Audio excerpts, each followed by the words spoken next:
Hello my dear friends. तो देरी ना करते हुए शुरू करते हैं हम आज के इस एपिसोड को। और एपिसोड के स्टार्टिंग में ही हम देखते हैं कि किस तरीके से हमारी आशीना राकुन की गर्दन को अपने हाथों से पकड़कर उसे अपने करीब आने के लिए कहती है। और ये देखकर हमारे राकुन उसे गौर से देखने लगते हैं और फिर उसे कहते हैं कि सोच लो, तुम पछताओगी।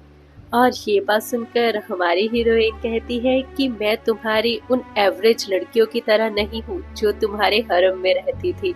और ये बात सुनकर उसके गाल बिल्कुल लाल थे। पहले तो हमारे हीरो काफी हैरान हो जाते हैं उसकी ये बात सुनकर कि ये कैसी बातें कर रही है, मगर थोड़ी देर बाद वो इसी बात पर मुस्कुराने लगते हैं कि सही है। और फिर वो उसके करीब आने लगता है और कहता है कि ठीक है, फिर तो मैं जरूर देखना चाहूंगा कि तुम उनसे कितनी अलग हो। और ये बोलकर वो उसके करीब आने लगता है।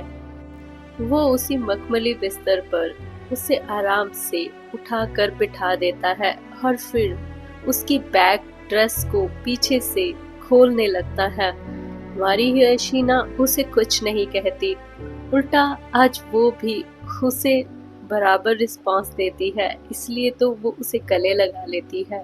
और हमारा राकुन भी देरी ना करते हुए उसे बड़े प्यार से किस करने लगता है। इसी तरीके से ये रात और भी ज्यादा खूबसूरत होने लगती है। जैसे जैसे ये रात बढ़ रही थी वैसे वैसे इन दोनों की नजदीकियां और बढ़ती जा रही थी। ये महल इन दोनों के साथ साथ और ज्यादा खूबसूरत लग रहा था। चांद की रोशनी एकदम से न जाने क्यों इस कमरे के अंदर ऐसे लग रही थी कि खुद चांद कमरे के अंदर पहुंच चुका हो। तभी तो सब कुछ सिल्वर सिल्वर सा लग रहा था और बहुत ही प्यारा सा। और इसी बीच इन दोनों के एहसास और जज्बात एकदम गहरे होते जा रहे थे। राकुन के गाल इस वक्त पूरे लाल थे और मेरे ख्याल में ये पहला सीन है जिसमें राकुन के गाल कुछ ज्यादा ही लाल दिखाए हुए हैं। और तभी फिर वो हमारी आशीना की कमर को पकड़कर उसे अपने और करीब करने लगता है। और हमारी हीरोइन इस वक्त शायद सच में पछता रही होती है कि मैंने पंगा ले लिया है एक गलत इंसान के साथ। और फिर वो अपने हाथ को दूसरी तरफ कर कर एकदम से उसके शिकंजे से भागने की कोशिश करती है और मन में सोचने लगती है कि ये कुछ अजीब सी सेंसेशन है जो हो रही है। मुझे डर लग रहा है क्या, या ये कुछ और एहसास है। और तभी हमारे राकुन उसे देखने लगते हैं कि अगर तुम रुकना चाहती हो तो मुझे कोई प्रॉब्लम नहीं है, मैं अभी रुक सकता हूँ क्योंकि मैं कुछ भी जबरदस्ती नहीं करना चाहता। पर एक बात याद रखना। वो उसके हाथों को बहुत ही प्यार से किस करने लगता है कि मैं तुम्हें चाहता हूँ और सिर्फ तुम्हें नहीं, तुम्हारे हर एक हिस्से को मैं चाहता हूँ।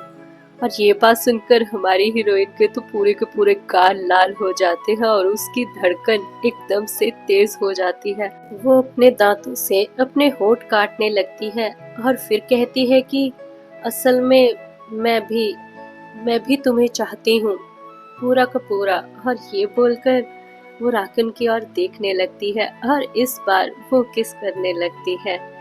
और इस मौके को राकुन भी बिल्कुल नहीं जाने देता। असल में यही तो वो चाहता था ना, क्योंकि बहुत वक्त से उसके अंदर के जो जज्बात और एहसास उसने दबा कर रखे हुए थे, इतना इंतजार किया उसने इस दिन का, आखिरकार उसके सामने ये दिन आ ही गया।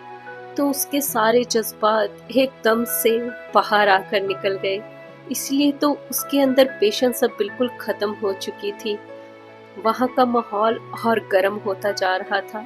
उन दोनों की सांसों की वजह से पूरी की पूरी गर्माहट उस बिस्तर पर साफ नजर आ रही थी। और हीरोइन तो सांस ही नहीं ले पा रही थी, इसलिए वो उसे धक्का देते हुए कहती है कि बेही।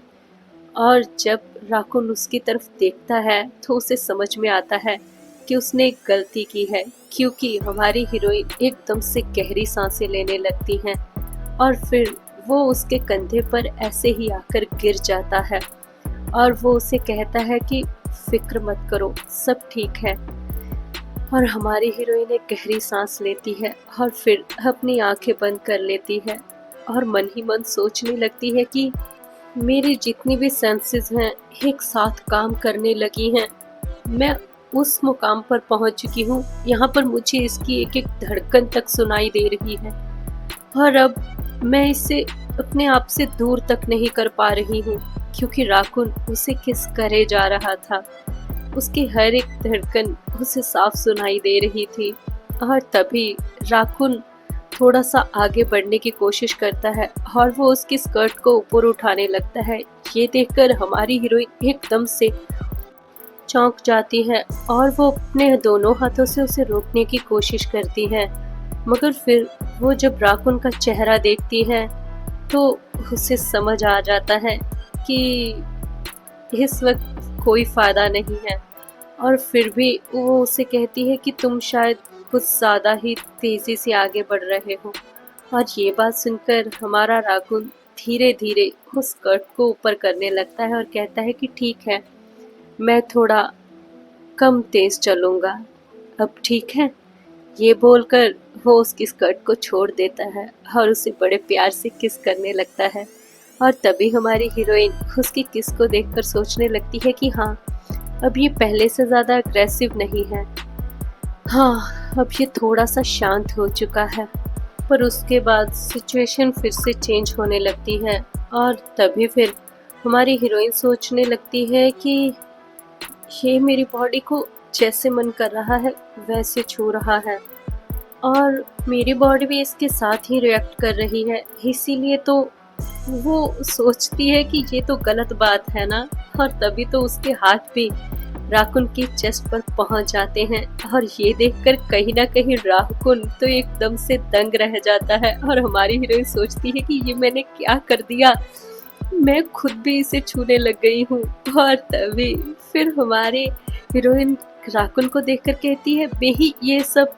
और तभी हमारे हीरो उसे देखकर कहते हैं कि क्या तुम ये जानबूझकर किया है ताकि मैं और आगे बढ़ सकूं। और ये बात सुनकर वो उसे देखने लगती है और कहती नहीं नहीं, मेरी बात सुनो, ऐसा कुछ भी नहीं सोचा मैंने, वो तो तुम भी यही सब कर रहे थे ना, तो इसलिए मैं भी तुम्हें छूने लगी। और ये बोलकर हमारे हीरो कहते हैं कि क्या सच में सेम करना चाहती हो। और ये सुनकर फिर वो अपने ऊपर पहने हुए कपड़ों को उतारने लगता है और ये देखकर हमारी हीरोइन तो शर्म के मारे बिल्कुल लाल गाल कर कर उसे मोटी मोटी आंखों से देखने लगती है। और तभी हमारे हीरो उसे देखकर कहते हैं कि तुम अब मुझे जितना चाहो जैसे चाहो वैसे छू सकती हो आशीना, ठीक है। और ये बोलकर वो उसे और अपने करीब करता है और हमारी हीरोइन उसे देखकर कहती है बेही। और इससे ज़्यादा वो कुछ बोल ही नहीं पाती। असल में ये रात बहुत ही ज़्यादा लंबी होने वाली थी, मगर लंबी होने के साथ साथ ये रात इतनी गहरी हो जाएगी ये किसी ने नहीं सोचा था। चांद पूरे अपनी रोशनी पे था, उसकी पूरी रोशनी इस महल पर पड़ रही थी, जिसकी वजह से ये महल और चमचमा रहा था। और देखते ही देखते वक्त बहुत बीत गया और हमारे राकुन और आशीना एक दूसरे के बगल में उसी बिस्तर पर सोए हुए थे। और तभी फिर हमारे हीरो उसे अपनी ओर करने के लिए उसका चेहरा अपनी ओर कर कर और उसकी बॉडी को पकड़कर अपनी ओर करते हैं ताकि वो उसे देख सके। और तभी फिर वो मन ही मन सोचने लगता है कि टेक्निकली मैंने अपनी पूरी जिंदगी इसी विश्वास में निकाल दी कि ये सारी चीज़ें, ये जो रात को फीलिंग हुई है मुझे, ये सब मेरे लिए बिल्कुल भी नहीं है, ये बाकी लोगों के लिए है।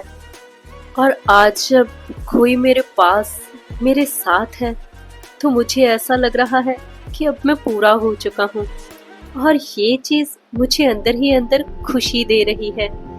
ये देखकर वो हमारी आशीना को बड़े प्यार से देख रहा होता है, जो कि इस वक्त गहरी नींद में सोई हुई थी। वो उसके बालों को अच्छे से बड़े प्यार से सेट करने लगता है और फिर धीरे से उसके पास आकर उसके माथे पर किस करता है। उसे फिर से वही यादें आनी शुरू हो जाती हैं पुरानी। वो वही चीज़ों को याद करने लगता है फिर से और मन ही मन सोचने लगता है कि असल सच तो ये है कि जब थर्ड प्रिंस मरने और मारने वाला था लोगों को, वो उसके पास आता है और उसे वो ब्रेसलेट देकर कहता है कि ये किसी को भी मत दिखाना, तुम कभी भी पकड़े ना जाओ, इस चीज का ध्यान रखना। और वो छोटे से राकुन को वो ब्रेसलेट पकड़ाकर चला जाता है। 20 साल पहले एक दिन से यही कहानी शुरू हुई थी और तभी से मैंने उसका सीक्रेट जानने की कोशिश की, मगर सबने मुझे मना किया। पर न जाने क्यों कोई रीजन तो था। और फिर उसे चीफ की मौत याद आती है, जब वो कहते हैं कि सिहाद की मौत जो हुई है उसकी वजह से तुम उसके सीक्रेट को ढूंढने के चक्कर में अपनी गद्दी मत खो देना। और वो मन ही मन सोचने लगता है कि न जाने क्यों मैं गिव अप कर ही नहीं पाया, मैं उस राज को ढूंढता ही गया। शायद मेरी जिंदगी इसके अलावा कोई और मकसद नहीं बचा था।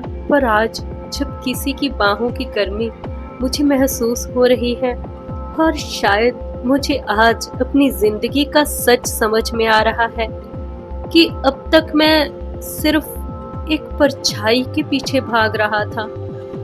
कटोरा लेकर एक परछाई को उस कटोरे के अंदर कैद करना चाहता था। मुझे लग रहा था कि अब मेरे पास सिर्फ यही रास्ता है, यही बचा है, और इसीलिए तो मैं अपनी सारी जिंदगी उसी में बिता देना चाहता था। मैं खुद को ही उसमें कैद करके हुए बैठा था। ये झूठ होगा कहना कि अब मैं उस सीक्रेट को नहीं चाहता। मैं चाहता